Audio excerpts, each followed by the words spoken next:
అందరికీ నమస్కారం అండి. ఈరోజు టాపిక్ ప్రధానమంత్రి మాతృవందన్ యోజన. ఈ టాపిక్ పైన చాలామందికి చాలా డౌట్స్ ఉన్నాయి. ఈ ప్రధానమంత్రి మాతృవందన యోజన గురించి ఎక్కడ అప్లై చేసుకోవాలి, ఎప్పుడు అకౌంట్లో అమౌంట్ పడతాయి, ఎవరు అర్హులు, ఇలా చాలా వీటి మీద కొన్ని డౌట్స్ అయితే ఉన్నాయండి. వాటన్నిటినీ నివృత్తి చేస్తూ ఈ వీడియోలో తెలియజేసే ప్రయత్నం చేస్తున్నాను. ఈ పథకం ప్రధానమంత్రి మాతృవందన యోజన అనేది గర్భిణీ స్త్రీలకు, పాలిచ్చే తల్లులకు మద్దతుగా రూపొందించబడినటువంటి పథకం. సమాజంలోని సామాజికంగా మరియు ఆర్థికంగా వెనకబడిన వర్గాలు ఎవరైతే ఉన్నారో ఆ మహిళలకు ఈ పథకం వల్ల మేలు జరుగుతుంది. ఈ పథకంలో మొదటి బిడ్డ కోసం గవర్నమెంట్ తరపు నుంచి 5,000 రూపాయలు అనేది బ్యాంక్ ఖాతాలో వేస్తారు. అయితే ఈ 5,000 రూపాయలు అనేది 2 విడతల్లో వేస్తారు. మొదటి విడతలో 3,000 రూపాయలు, రెండవ విడతలో 2,000 రూపాయలు అనేది బ్యాంక్ అకౌంట్లో జమ చేస్తారు. అయితే మొదటి విడత అనేది 3,000 రూపాయలు ఎప్పుడు వేస్తారంటే తొలి యాంటీనటల్ చెకప్ అయిన తర్వాత ఈ 3,000 రూపాయలు వేస్తారు. అలాగే ఈ రెండవ విడత అనేది 2,000 రూపాయలు అనేది పిల్లలకి 14 వారాలకు సంబంధించి అన్ని టీకాలు కంప్లీట్ అయిన తర్వాత ఈ 2,000 రూపాయలు అనేది డైరెక్ట్గా వాళ్ళు ఏదైతే బ్యాంక్ అకౌంట్ ఇచ్చారో ఆ బ్యాంక్ అకౌంట్ ఖాతాలకు వచ్చి చేరుతాయి. అలాగే రెండవ కాన్పులోని ఆడపిల్ల అయినట్లుగా అయితే 6,000 రూపాయలు ఒకే వాయిదాలో వేయడం జరుగుతుందన్నమాట.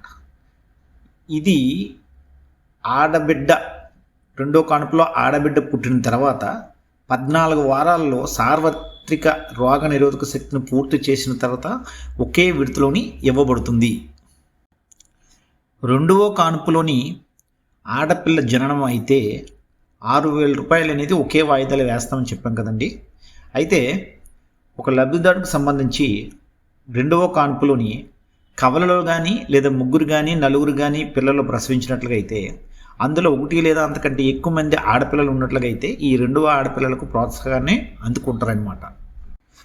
ప్రధానమంత్రి మాతృవందన యోజనకు సంబంధించి అమౌంట్ ఎంత ఇవ్వడమో చెప్పడం జరిగింది ముందున. అయితే ఈ పథకానికి అర్హతలు ఎవరు? అందరికీ ఇవ్వలేరు కదా, కొన్ని అర్హతలు పెట్టారు. మనం చెప్పుకున్నాం, సామాజికంగా ఆర్థికంగా వెనకబడిన వర్గానికి చెందిన వారు ఎవరైతే ఉన్నారో వారికి ఈ పథకం నుంచి లబ్ధిదారులు. అయితే దీనికి అర్హతలు ఏంటంటే దరఖాస్తుదారులు గల మహిళ 19 సంవత్సరాల నిండి గర్భిణీ స్త్రీ అయి ఉండాలి. అలాగే రెండవది ఏంటంటే దరఖాస్తుదారుడు గల మహిళ ఉద్యోగంలో ఉండి గర్భము కారణంగా వేతన నష్టాన్ని అనుభవిస్తూ ఉండాలి. అంటే దీని అర్థం ఏంటంటే దరఖాస్తుదారుడు ఉద్యోగంలో ఉన్నప్పటికీ ఆ మహిళ అనేది వేతన నష్టాన్ని అనుభవిస్తూ ఉన్నప్పుడు మాత్రమే ఈ పథకం వస్తుంది. ఒకవేళ వేతన నష్టం అనుభవించకపోతే ఈ పథకం అనేది ఆ మహిళకి రాదు అని చెప్తున్నారు. ముందు చెప్పుకున్న 2 అర్హతలతో పాటు నికర కుటుంబ ఆదాయము సంవత్సరానికి 8 లక్షల కంటే తక్కువ ఉన్న మహిళలు ఎవరైనా సరే ఈ పథకానికి అర్హులు. అలాగే జాబ్ కార్డు కలిగిన మహిళలు ఎవరైతే ఉన్నారో వాళ్ళు కూడా అర్హులు. కిసాన్ సమ్మాన్ నిధి కింద పొందిన మహిళా రైతులు కూడా అర్హులు. ఈ శ్రమ కార్డు అలాగే ఆయుష్మాన్ భారత్ కార్డు కలిగిన మహిళలు కూడా ఈ పథకానికి అర్హులు. బీపీఎల్ రేషన్ కార్డు ఎవరైతే కలిగి ఉన్నారో ఆ కలిగి ఉన్న మహిళలు కూడా ఈ పథకానికి అవసరం. రిజిస్ట్రేషన్ సమయంలోని ఈ 6 ఏదో ఒక కార్డు అనేది మనం అక్కడ చూపించవలసిన అవసరం, అప్లోడ్ చేయవలసిన అవసరం అయితే ఉంటుంది. ఈ పథకానికి అవసరమైనటువంటి పత్రాలు ఏమిటో ఒకసారి చూద్దాం. ఆధార్ కార్డు ఉండాలి, ఆధార్ మ్యాప్ చేయబడినటువంటి బ్యాంక్ అకౌంట్ ఉండాలి, అలాగే అర్హత రుజువు తెలపడానికి ఏదైనా కార్డు ఉండాలి, ఎంసీపీ అంటే తల్లి పిల్లల రక్షణ కార్డు అనేది ఉండాలి, ఎల్ఎంపి తేదీ అంటే చివరి ఋతుకాలం తేదీ ఉండాలి, ఏఎన్సి తేదీ ఉండాలి, పిల్లల జనన ధృవీకరణ పత్రం, పిల్లల ఇమ్యూనైజేషన్ వివరాలు మొదలైనవి ఈ 8 సంబంధించిన డాక్యుమెంట్స్ అనేవి మనకు అవసరమవుతాయి దరఖాస్తు చేస్తున్నప్పుడు. ఇందాక కావలసిన డాక్యుమెంట్స్ విషయానికి వచ్చేటప్పుడు ఎంసీపీ కార్డు అంటే ఏమిటో అడిగాం, అందులో రాసింది కదా.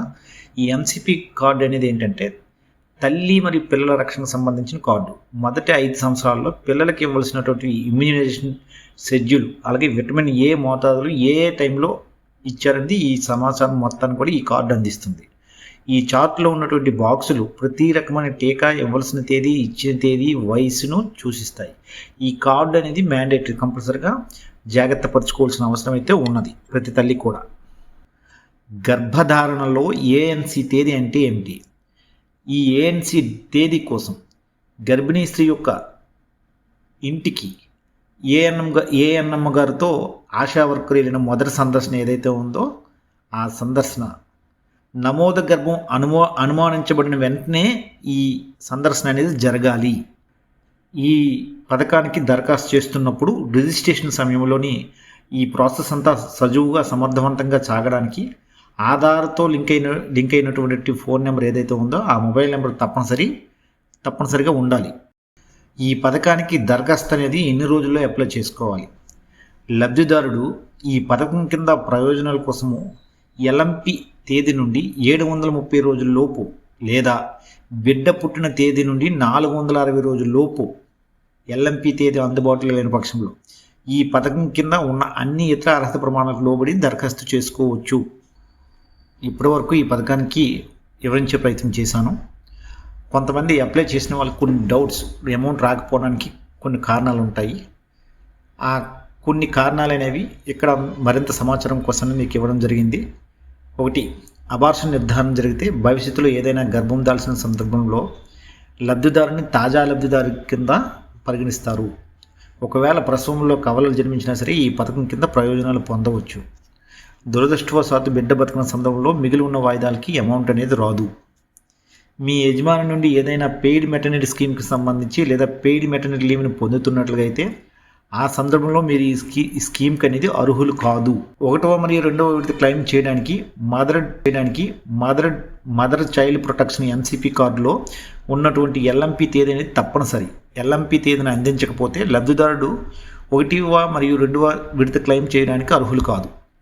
పథకము కింద ప్రయోజనాలు పొందేందుకు లబ్ధిదారుని భర్త ఆధార్ నెంబర్ అనేది తప్పనిసరి కాదు. అలాగే ఈ పథకం గురించి ఏమైనా డౌట్స్ కోసం టోల్ ఫ్రీ నెంబర్ అనేది ఇక్కడ ఇవ్వడం జరిగింది. 011-233-80329. అంతా బాగానే చెప్పారు సార్. దరఖాస్తు అనేది ఎక్కడ చేసుకోవాలి? అధికారిక వెబ్సైట్ ఇక్కడ ఇవ్వడం జరిగిందండి. ఈ అధికారిక వెబ్సైట్లోని ఆన్లైన్ మీరు అప్లై చేసుకోవచ్చు. లేదనుకుంటే మన ఆంధ్ర అయినట్లుగా అయితే గ్రామ సచివాలయంలో ఏఎన్ఎం గారి సహాయంతో ఆశా వర్కర్ ఐడితో ఒక యాప్ అనేది వాళ్ళకి ఇవ్వడం జరిగింది. ఆ యాప్లో ఈ డాక్యుమెంట్స్ పట్టుకునేటట్లుగా అయితే అక్కడ అప్లై చేయడం జరుగుతుంది. అలాగే మరింత మంచి వీడియోల కోసం యూట్యూబ్ ఛానల్ సబ్స్క్రైబ్ చేసుకొని లైక్ చేసి షేర్ చేయవలసిందిగా కోరుతున్నాను.